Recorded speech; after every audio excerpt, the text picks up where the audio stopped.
안녕하십니까. 시장을 살짝 삐딱하게 보는 최택규 전문가입니다. 자, 월요일 시장 오늘 거래소 같은 경우 외국인의 수급이 지속적으로 들어오면서 우리 시장에 대한 조금 뭔가 기대감을 갖게 하는데, 이러한 부분에 있어서 제가 생각하고 있는 시장의 방향을 한번 말씀드려 보도록 하겠습니다.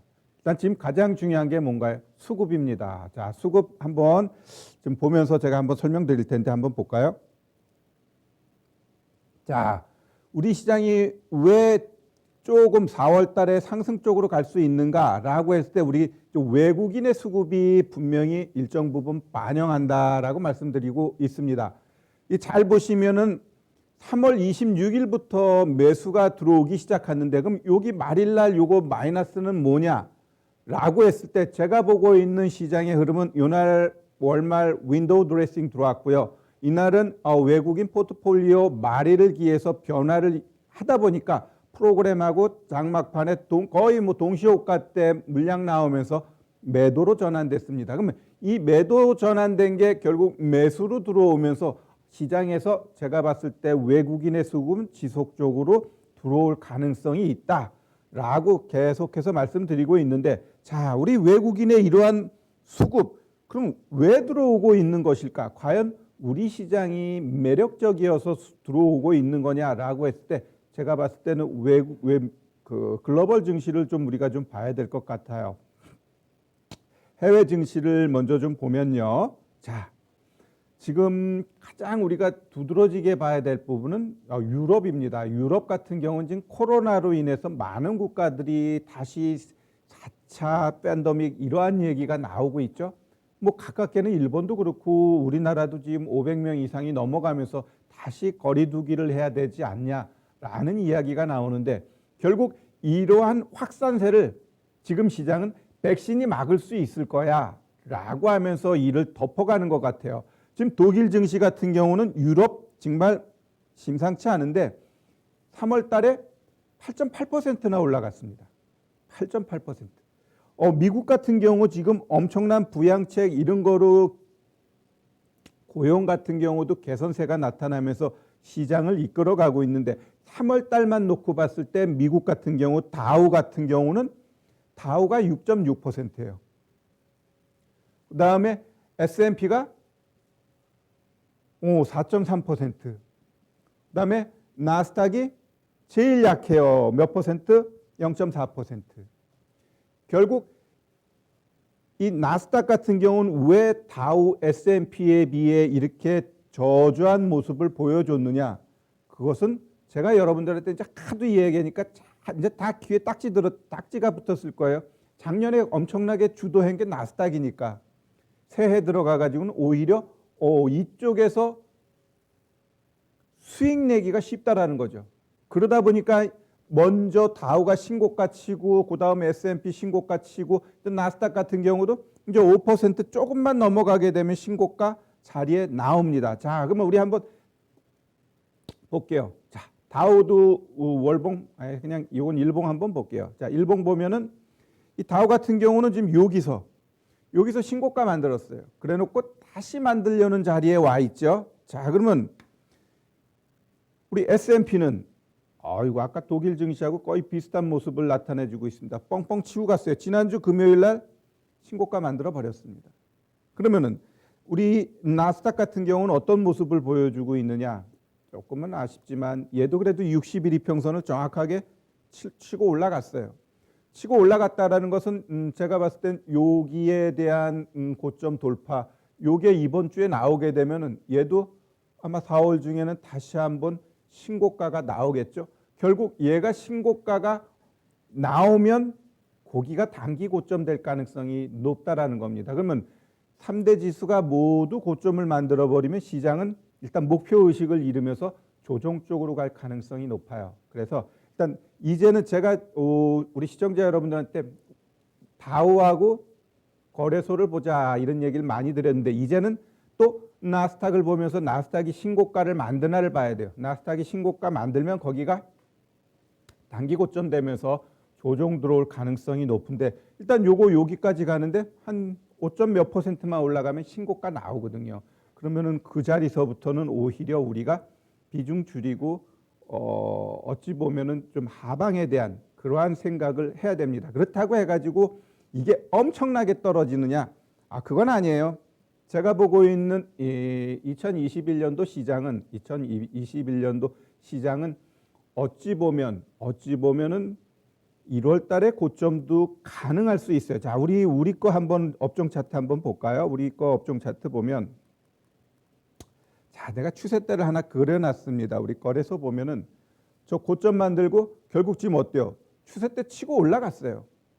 우리도 최근 고점 만들어 놓고 십자형 캔들 엄청나게 예쁜 차트를 만들어 놓은 겁니다. 그러면 얘 같은 경우도 결국은 이러한 고점대를 향해서 지금 달려가는데 분명히 내가 봤을 땐 가능할 것 같아요. 여기 올라가게 되면은 다시 한번 신고가가 나오는데 그 신고가가 4월 달에 나올지 언제 나올지 모르겠지만 올해는 한번 3,300이라는 의미 있는 지수대도 건들 가능성이 높다라고 봅니다. 제가 3월 달하고는 1월 달에 고점 만들었을 때 이때하고는 지금은 시장에 대한 생각이 좀 바뀌었죠. 주식이라는 건 언제든지 바뀌고 그 바뀌는 거에 대해서 빠르게 변화해 나가야 돼요. 우리 개인 투자자들이나 일반적으로 보면은 내가 좋아하는 것만 계속 보려고 하는데 그래서는 안 된다라는 거죠. 결국 여러분들이 이렇게 3개월 동안 버벅버벅 될 때 여러분들이 가장 여기서 상승했던 종목들 조금 내려왔다고 그거 매수하고 그거 왜 안 가지? 자꾸 떨어지네요. 그것 때문에 1월달, 2월달, 3월달 굉장히 힘들지 않았나요? 오히려 최택규가 이야기한 그 인프라 투자 관련된 종목군들 했다면 1월, 2월, 3월 엄청나게 수익 낼 수 있는 시장이었는데 여러분들은 내가 보고 싶은 것만 보다 보니까 결국은 어떻게 돼요? 상대적으로 소외되고 시장은 안 깨지는 것 같은데 내 종목은 왜 이렇게 하락하지? 이러한 것들을 경험했던 게 1, 4분기라고 저는 생각하고요. 결국 시장이 변화하게 되면 내가 갖고 있는 종목도 변화를 줘야 되는데 그런 거에 약해요. 그러면 최택규는 분명히 여기서 시장 어찌 보면 이거에 대해서 몇 년 동안 못 갈 수도 있다라고는 했지만 지금의 흐름에서 이걸 지켜주고 다시 올라가고 주변 환경이 바뀌었어요. 그러면 시장을 다시 상승 쪽으로 봐야 돼요. 그 상승 쪽으로 보되 이게 무턱대고 올라갈 거냐라고 했을 때 이러한 상승은 절대 안 나와요. 안 나와. 지금 우리 미국에서 이야기하고 있는 그런 부양책은 분명히 양날의 검입니다. 이전과 같은 엄청난 유동성이 지금 미국 시장에서는 벌어지고는 있지만 그 유동성이 이제는 제한적이고 오히려 그 이면에 있는 요번 부양책을 통해서 증세를 할 거야. 그리고 계속 녹아나가고 있는 게 뭐죠? 결국 경기가 좋아하니까 미국에서는 인플레이션 계속 올라가고 있어요. 과연 이 올라가는 인플레이션에 대해서 연준이 계속해서 수수 방관할 거냐라고 했을 때 그러면 나중에 이걸 방관했을 때 연준도 이거 커버 못 합니다. 뭐 대공황 아니면은 뭐 1980년 블랙 만데이 그때는 뭐 연준이 없었나요? 연준이 있었어요. 근데 그 연준이 지혜롭게 못했을 때는 그러한 폭락장이 온다라는 거예요. 그럼 이번 같은 경우도 마찬가지예요. 제니 옐런이든 파월이든 그들이 시장에서 올라가고 있는 이 인플레이션에 대해서 무시를 하거나 금리 인상이 계속 나타나고 있는데 그러한 부분 채권 같은 경우도 지금 10년물 국채 1.7%에서 움직이고 있으니까 시장이 그냥 어찌 보면은 무반응하는 거예요. 왜? 거기는 이미 경험했기 때문에. 그러나 1.8% 넘어가고 1.9% 넘어가게 되면 시장은 또 출렁이게 돼 있어요. 그런 출렁임에 의한 조정은 무시하자 이거죠. 그래서 2021년도 시장은 제가 봤을 때 상승과 하락을 반복하는 그러한 모양새로 갈 가능성이 높고요. 이따 뭐 결론 4월 달에 대한 시장에 대한 이야기를 하겠지만 결국 지금 4월은 전강 후약 장세에 대한 대비를 해야 합니다. 왜? 이게 올라가게는 그냥 무한대로 올라가는 게 아니에요. 졸졸 가고 있어요. 졸졸. 오늘도 삼성전자 어찌 보면 우리 거래소 차트하고 거의 비슷한 모양새를 보여주는데 이런 졸졸졸졸 모양새는 급등은 아니지만 완만하게 간다라는 거거든요. 급등 나오면 바로 차익 물량 나오면서 거기서 죽어버려요. 그러나 갭 떠놓고 음봉 만들고 아래 꼬리 달고 올라가고 이런 건 뭐예요? 매물을 소화하면서 그래도 시장이 죽지 않고 안정적으로 가겠다라는 거거든요. 이 안정적으로 가는 이유는 일단 미국하고 유럽 증시가 워낙 견조하게 가다 보니까 외국인 수급 입장에서도 굳이 안 나가겠다라는 거예요. 지금 이머징 국가에서는 차별화가 나타나고 있어요. 터키 같은 경우는 지금 달러가 유출되고 있거든요. 몇몇 국가에서는 유출되고 있어요. 왜? 금리 인상으로 인해서 경제가 엉클어질 수 있다는 게 그들 국가에 대한 시각이에요. 우리 같은 경우도 만약에 그러한 게 보인다면 외국인들이 시장에서 매도로 일관하게 돼 있습니다. 그래서 아직까지는 우리 시장에 있어서 외국인의 수급은 그러니까 3월 말부터 지금 분위기가 매수 쪽으로 방향이 잡혀 있기 때문에 일단 이번 주 목요일 날 있는 만기일 때 포지션 보고 그 다음 주까지 상승이 나올지 한번 보면 될 것 같아요. 그래서 지금 시장에 있어서는 걱정보다는 그냥 즐기면서 매매하셔도 된다. 제가 3월 달 중순부터 계속 그런 얘기를 했어요. 시장 걱정하지 마라. 오히려 여러분들이 갖고 있던 종목들이 물린 게 회복될 수 있는 기회다라고 계속 말씀드리고 있죠. 그게 결국은 요번 주, 다음 주까지는 충분히 이어질 수 있다라고 보니까요. 그러한 부분에 맞춰서 여러분들도 매매하시면 크게 틀리지 않는다. 이렇게 좀 말씀드리고 싶고요. 자, 그러면 결국 우리가 이제 4월 달 같은 경우는 어떤 식으로 매매를 해야 되느냐? 3월은 분명히 대형주보다 중소형주 장세라는 거 제가 차트 보면서 설명드렸어요. 그죠? 그리고 이번 달 같은 경우는 조금 다른 모양새가 나타날 가능성은 있다.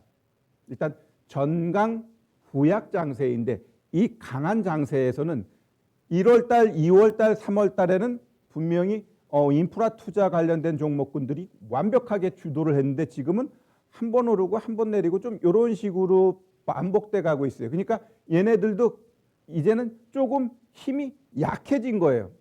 어떤 종목이든지 계속해서 갈 수 없는 거거든요. 우리 작년에 주도했던 얘네들이 이렇게 여기 와서 엄청나게 죽었듯이 인프라 투자 관련된 얘네들도 보면 11월 달부터 움직였어요. 그럼 지금쯤이면 5, 6개월을 주도했기 때문에 좀 쉬어줘야 돼요. 근데 얘네들이 쉬어주는 것은 제가 봤을 때 오히려 그 자리에 따라서 매력적으로 매수할 기회가 온다라는 건 틀림없습니다. 제가 보고 있는 2021년도의 뉴 메가 트렌드는 결국 시멘트 건설이 될 거예요. 왜? 지금 바이든 정부에서도 인프라 투자, 결국 전통적인 건설 시장을 이끌어가겠대요. 과거 내공학 때 그 뉴딜 정책을 그대로 답습하면서 바이든 같은 경우는 그걸 해가려고 그래요.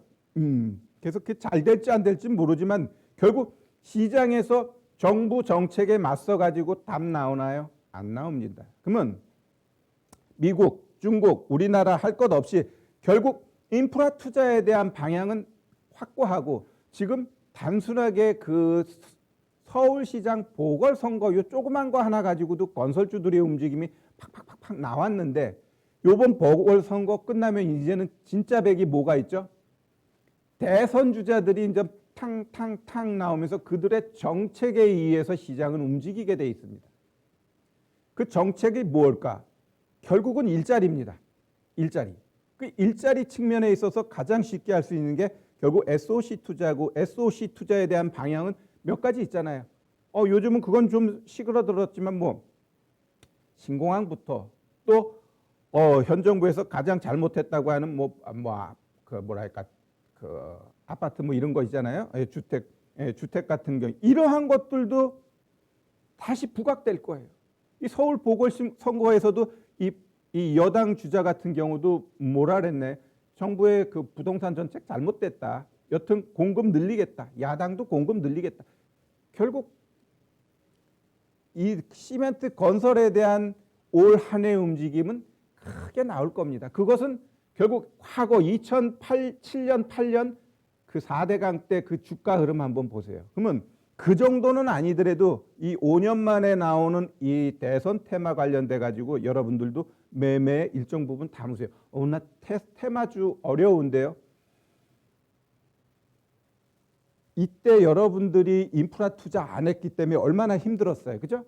그러면은 이번 조정 나오고 어찌 보면 6월, 7월부터 나타나는 그 인프라 투자 관련된 종목군들의 상승장이 다시 시작할 텐데 일정 부분 포트에 그거 안 담아버리면 또 저런 모양새가 될 수 있으니까 그러한 부분은 좀 명심하시면서 여러분들이 대응하시면 될 것 같습니다. 자, 그러면 이 전강에 대한 이야기는 한마디로 이야기하면 바이든의 그 인프라 투자 기대감 그 하나 있고요. 두 번째는 미국하고 독일하고 신고가 치고 가니까 결국 거기에서 외국인 수급들도 나가지 않는다라는 겁니다. 그다음에 세 번째는 다음 주에 있는 보궐선거 이러한 것들도 시장을 견인해 나갈 수 있는 모양새다라고 보시면 될 것 같고요. 반대로 후약 과연 후반 들어서 하락할 수 있는 부분은 어찌 보면은 미국, 독일 이들 증시가 신고가 치게 되면 어떻게 돼요? 고점에 따른 차익 물량 나오면서 조정 나오게 돼 있어요. 그러한 단순한 눌림이냐 아니면 좀 긴 조정이냐 그거는 좀 그때 가서 봐야겠지만 일정 부분 조정에 대한 대비도 필요하다. 우리는 막 갈 때는 계속 잘 갈 것 같지만 절대 그렇지 않다라는 거 아셔야 될 것 같고요. 결국 인플레이션, 금리 이러한 부분도 언제가 될지 모르게 중간중간 툭툭 튀어나오게 되면 시장을 짓누를 수 있다라는 거 알아야 되고요. 그다음에 우리나라만 갖고 있는 거 하나만 좀 더 얘기하자면 미중 갈등 이 분명히 큰 문제예요. 우리 외교적으로 과연 잘할 수 있는가? 잘못되게 되면 팽당하면서 분명히 섹터별로 문제가 될 수 있고요. 두 번째는 북미 간의 신경전 이러한 것들도 분명히 뭐랄까 지리적인 리스크가 될 수 있는 요인 있고 그다음에 보궐선거 이후에 어떤 좀 변동성 이러한 것들도 우리가 좀 봐야 된다 이렇게 좀 말씀드리겠습니다. 여튼 전강 후약 전강이니까 지금 시장에 대해서 여러분들도 편안하게 매매하시면 크게 문제 없다라고 보시면 될 것 같고요. 자, 그럼 우리 한번 종목을 한번 보겠습니다. 우리가 이제 종목을 볼 때는 일단 삼성전자를 봐야겠죠. 자, 삼성전자 차트 한번 보면서 여러분들이 좋아하는 삼성전자 차트를 한번 보도록 하겠습니다. 자, 우리 삼성전자 보면은 얘도 똑같이 어때요? 조금 확대해 볼까요? 지난주 금요일 날이었습니다. 정확하게 60일 이평선 치고 올라가줬죠. 그래놓고 오늘 갭 떠놓고 음봉. 이 나쁜 게 아니에요. 왜? 최근 고점 만들어 놓고 음봉 만들었기 때문에 이 삼성전자 같은 경우도 제가 봤을 때는 아마 89,000원, 9만 원까지는 시장이 상승하게 되면 일정 부분 나타날 거라고 보여집니다. 결국 시장이 신고가 치게 되면 삼성전자도 우리 방송에서 엄청나게 했던 10만 전자 가능성도 열어둘 필요는 있을 것 같아요. 그러면은 여기서 물렸던 우리 개인 투자자들 분명히 차익할 수 있는 기회인데 더 갈 거야라고 또 욕심내다가 큰 코 다치니까 요번 상승할 때 만약에 10만이라는 터치를 하게 되면 아마 방송에서 또 그럴 거예요. 12만, 13만 이야기하는데 거기에 너무 현혹되지 말고 오히려 차익하고 또 다른 방향 쪽으로 여러분들이 종목을 가시는 게 바람직하다 이렇게 좀 말씀드리겠습니다. 자, 그 다음은 오늘 가장 핫했던 게 뭐죠? LG전자입니다. 이제 LG가 휴대폰 쪽은 좀 내려놓고 뭔가 선택과 집중을 하겠다고 하는데 그건 제가 봤을 땐 나쁘지 않은 모양새라고 생각됩니다. 지금 삼성전자 분명히 하락은 했지만 추세가 깨지거나 그러한 모습은 절대 아니고요. 요번에 결정이 오히려 LG전자 솔직히 19만 원. 네, 이 LG전자 같은 경우는 이렇게 갈 줄 몰랐어요. 진짜 오랜 시간 LG전자 봤지만 10만 원만 가면 깨져가지고 다시 6, 7만 원 가고 이게 평생 주가 흐름이었거든요. 근데 요번에 이런 모습 보여주고 그 다음에 휴대폰 내려놓으면서 오히려 여기서 좀 버벅대겠지만 추가적인 상승 나올 수 있다라고 보고요. 결국 LG전자의 이러한 결정으로 인해 가지고 어찌 보면 자동차 쪽하고 이런 쪽이 더 드라이브 건다니까 오늘 어떻게 됐어요? LG 디스플레이가 또 강하게 올라가고 또 대주주인 로보스타 공장 자동화라든가 로봇 쪽 이쪽으로 해가지고 밀 가능성이 높다라니까 로보스타 같은 종목들도 장중에 엄청나게 올라갔었습니다. 한번 차트 한번 보면 로보스타 장중에 27.6%까지 올라갔습니다. 그러면 이런 종목은 조금 이제는 우리가 조심해야 될 부분은 결국 이렇게 윗꼬리가 길어 몸통보다 윗꼬리가 길다라는 건 시간이 좀 걸린다라는 거예요. 그래도 음봉이 아니기 때문에 아마 다시 자리 잡고 올라갈 가능성은 있고요. 얘가 이러한 조정 이후 급등 나왔다는 건 한번 이 고가에 대한 터치를 한번 해보겠다라는 모양새입니다. 그러면 바로는 못 갈 것 같아요. 왜? 윗꼬리가 길게 나왔기 때문에 그러한 부분은 우리가 염두에 두고 가야 될 것 같고요. 그 다음에 뭐 또 여러분들이 좋아하는 뭐 2차 전지 삼성 SDI 한번 볼까요? 삼성 SDI 같은 경우 차트 흐름 보면 2차 전지는 많이 힘들죠. 많이 힘듭니다. 뭐 주가가 보여주고 있어요. 지금 얘 보면은 이제 60일 이평선이 이제 꺾어져 내려갑니다. 그러면 얘가 어느 순간에는 한번 치고 올라갈 때도 있어요. 근데 이 치고 올라가는 게 이제 힘이 약해집니다. 왜? 얘가 이제 치고 내려가게 되면 올라가 봐야 물량 나오면서 내려가게 돼 있어요. 그러면 얘 같은 경우는 지금 보시면 아시겠지만 이 75만 원에 대한 매물대가 엄청나요. 그리고 여기 또 68만 원, 66만 원 여기에 매물대가 있어요. 그러니까 얘가 여기 운 좋게 75만 원 가게 되면 거기는 더 보지 마시고 내가 봤을 때 비중 줄이는 게 맞을 것 같아요. 반대로 지금 이 자리에서는 얘가 자존심 상한다. 이 시장에서 빠질 수 없다. 이런 건데 지금 이게 노란선이 20일 이평선입니다. 그러면 이런 자리에서는 한번 매수해가지고 기본적으로 이 60일은 한번 터치하겠죠. 그래서 여길 보든 이러한 트레이딩은 가능하다. 일단 시장이 살아가면은 이런 종목도 충분히 움직임이 나타나게 돼 있어요. 그리고 마지막으로 우리 개인 투자자들이 좋아하는 또 셀트리온 한번 보겠습니다. 셀트리온 봐봐요. 얘가 이제 전형적으로 이제는 60일 이평선 한번 올라갔지만 어때요? 못 올라가고 지금 뚝뚝뚝뚝 떨어진단 말이에요.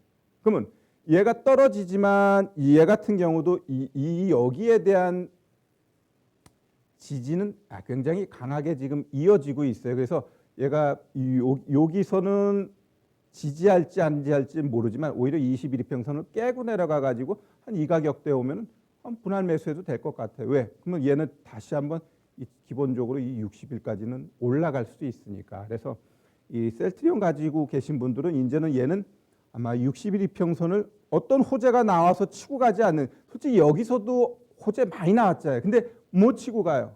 왜? 너무 밑에 있으니까 여기서 이거 올라가고 지쳐버리면서 떨어진단 말이에요. 그럼 여기서 얘는 이러한 공방이 당분간 이어질 가능성이 있다 없다? 매우 높다. 이렇게 좀 보셔야 될 것 같아요. 그래서 제가 보고 있는 이 시장에 대해서 일정 부분 다 이제 말씀드린 것 같습니다. 일단 4월달 시장 분명히 다음 주까지 아니면 다다음 주까지는 조금 시장이 긍정적으로 갈 수 있어요. 그러면 그렇게 긍정적으로 갈 때 좀 비중 줄이고 현금 좀 가져가자고요. 현금이라는 종목도 굉장히 매력적이에요.